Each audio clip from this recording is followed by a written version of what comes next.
என்னப்பா இப்படி பண்றீங்களேப்பா அப்படின்ற மாதிரி தான் இருந்தது. அது எங்க என்னன்னு சொல்லி கொஞ்சம் விரிவா பார்க்கலாம். பொதுவாவே இதுவரைக்கும் நம்ம வந்து நிறைய ஃப்ளேவர்ல வந்து ஐஸ்கிரீம்ஸ் சாப்பிட்டுருப்போம். இருந்தாலும் இப்போ புதுசா ஒரு ஃப்ளேவர்ல ஐஸ்கிரீம் வந்து தயாரிச்சிருக்காங்களாம். அது என்ன ஃப்ளேவர் நீங்க தெரிஞ்சுக்கிட்டீங்கன்னா ரொம்பவே ஆச்சரியப்படுவீங்க.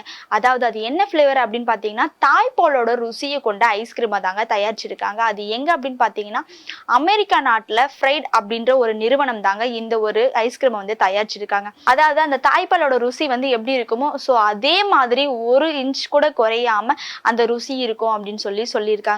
அது மட்டும் இல்லாம அதுல vitamin B, vitamin D, calcium எல்லாமே இருக்கு.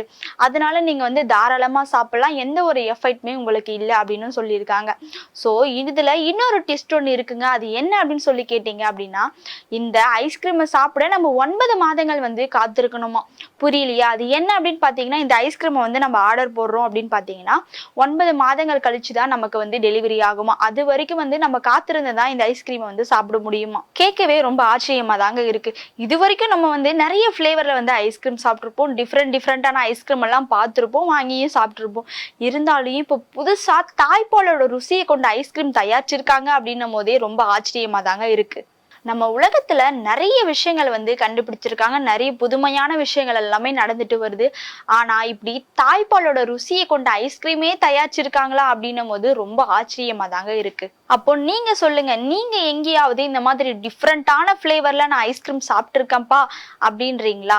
அப்போ மறக்காம கமெண்ட் பாக்ஸ்ல கமெண்ட் பண்ணுங்க. ஸோ அது மட்டும் இல்லாம இந்த மாதிரி ஒரு விஷயங்களெல்லாம் நீங்க கேள்விப்பட்டிருக்கீங்களான்னு சேர்த்து அதையும் சேர்த்து மறக்காம கமெண்ட் பாக்ஸ்ல கமெண்ட் பண்ணுங்க.